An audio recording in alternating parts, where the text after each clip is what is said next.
बिस्मिल्लाहिर्रहमानिर्रहीम। अस्सलामु अलैकुम नाज़रीन, आज मैं आपको हारूत मारूत के बारे में बताऊंगा। वीडियो शुरू करने से पहले आपसे गुजारिश है, अगर आप मेरे चैनल पर न्यू हैं तो मेरे चैनल को सब्सक्राइब कर दें। जी नाज़रीन, तो हारूत मारूत कौन थे, बाबुल का कुआं कहाँ है और हारूत मारूत का जादू किस तरह का था? ये वो पुरस्कार सवालात हैं जिनके जवाब तो बहुत हैं और लिखने वालों ने भी बहुत कुछ लिखा है, लेकिन इन किस्से कहानियों में हकीकत को तलाश करना गहरे समंदर से मोतियां निकालने के बराबर हैं। हारूत मारूत के मुतालिक बुनियादी तौर पर दो तरह के रिवायतें मिलती हैं। एक वो जो कुरान और हदीस और ताबईन के अक़वाल में मौजूद है, और दूसरी वो जो तौरात और इंजील और इसराइली रिवायतों में आती है। जब इन इसराइली रिवायतों को बेशतर उलमा और मौरख़ीन ने तायीद की है, इस वीडियो में हम इन दोनों तरह की रिवायतों और वाक़यात को मुकम्मल पेश करेंगे। रिवायतों के मुताबिक हज़रत इदरीस अलैहिस्सलाम के ज़माने में एक मरतबा आसमान और ज़मीन के दरमियान से पर्दों को हटा दिया गया, तो फ़रिश्तों ने ज़मीन में आबाद इंसानों को देखकर ताज्जुब किया और बोला, या रब्बुल आलमीन, हम तो गुनाह के करीब भी नहीं जाते, जबकि ये बनी आदम गुनाहों में इतने मुब्तला हैं। अगर हम इनकी जगह होते तो कभी तेरी नाफरमानी ना करते। अल्लाह ताला ने इरशाद फरमाया, इंसानों को गुस्सा और शहूद दी गई हैं, अगर ये चीज़ें तुम्हें दी जाती तो तुम भी इस तरह गुनाह में मुलव्वस हो जाओगे। लेकिन फ़रिश्तों ने कहा, हम ऐसा हरगिज़ ना करेंगे। लिहाजा अल्लाह के हुक्म से फ़रिश्तों ने अपनी जमात में से दो बेहतरीन और इताअत गुज़ार फ़रिश्तों को चुन लिया, जिनका नाम हारूत और मारूत था। अल्लाह ने इन दोनों फ़रिश्तों में इंसानी फ़ितरत और शहूद डालकर दुनिया में भेजा। वो शहर बाबुल में दो खूबसूरत इंसान बनकर आए और काजी के काम पर मुकर्रर हो गए, जहाँ वो लोगों के दरमियान फ़ैसले किया करते थे। एक दिन उनके पास एक औरत अपना मुकदमा लेकर आई और कहा, इसका शोहर उसे बहुत परेशान करता है। हारूत और मारूत ने जब इस औरत को देखा तो वो उसकी खूबसूरती और हुस्न में मरऊब हो गए और उस पर आशिक हो गए।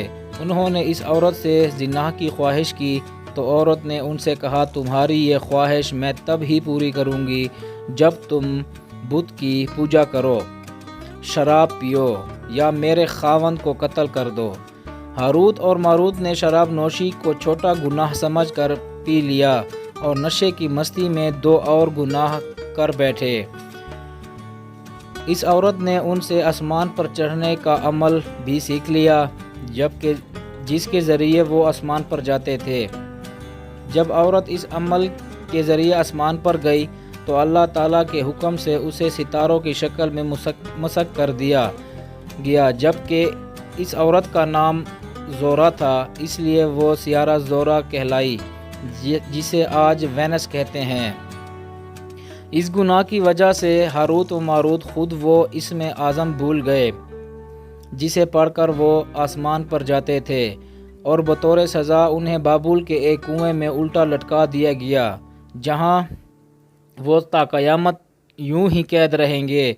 ये एक इसराइली रिवायत है, जिसे इमाम इब्ने कसीर और फ़खरुद्दीन राज़ी जैसे मुफस्सिरीन अफसाना और मनगढ़ंत कहानी करार देकर सख्ती से रद्द कर दिए हैं। वही इमाम सयूती जैसे उलमा इस रिवायत को मुस्तनद मानते हैं। हारूत और मारूत और चाहे बाबुल के सिलसिले में एक रिवायत कसरत से बयान की जाती है, जिसके मुताबिक एक ज़माना आया ऐसा था जब शहर बाबुल रोए ज़मीन पर तहज़ीब व तमद्दन का मरकज़ था।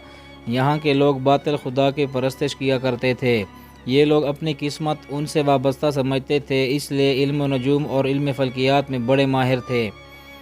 इनके बुतकदों में सितारों की पूजा की जाती थी। ये लोग जादू, तंत्र मंत्र, सिफली को बहुत अहमियत देते और इस इल्म के ज़रिए मुआशरे में खौफ व फसाद फैलाते थे। ये लोग तलिस्म, जादू, तंत्र मंत्र में बहुत आगे बढ़ गए। इनमें बड़े बड़े जादूगर मौजूद थे। इनकी तारीख़ी किताबों में जगह जगह जादू, तंत्र मंत्र ही नज़र आता है। इनका जादू दूर दूर तक मशहूर था।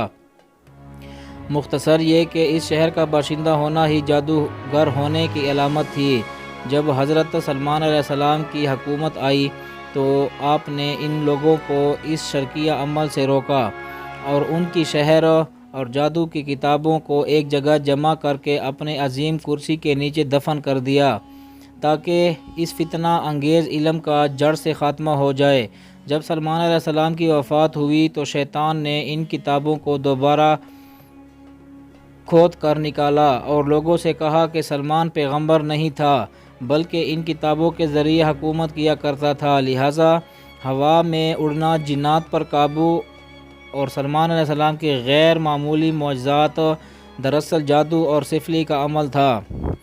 بنی اسرائیل نے اس کی پیروی کی اور ان کتابوں کو پڑھنا شروع کر دیا، لہٰذا دوبارہ یہ شر انگیز علم اور قوم میں سرایت کی کر گئی۔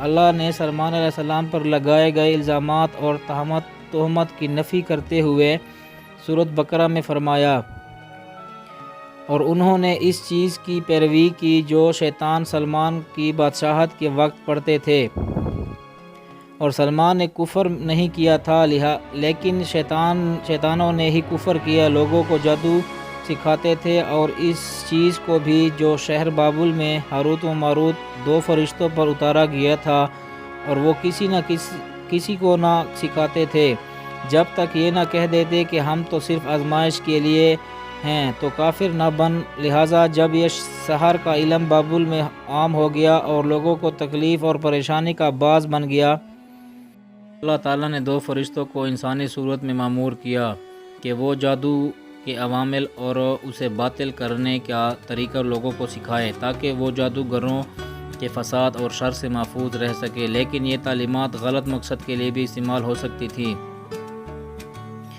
حالانکہ وہ فرشتے لوگوں کو تنبیہ کرتے تھے اور ان کے لیے صراحتاً کہتے تھے کہ یہ تمہارے لیے ایک طرح کی آزمائش ہے، لیکن پھر بھی وہ لوگ ایسے کاموں میں پڑ گئے جو انسانوں کے لیے ضر اور نقصان کا باعث تھا۔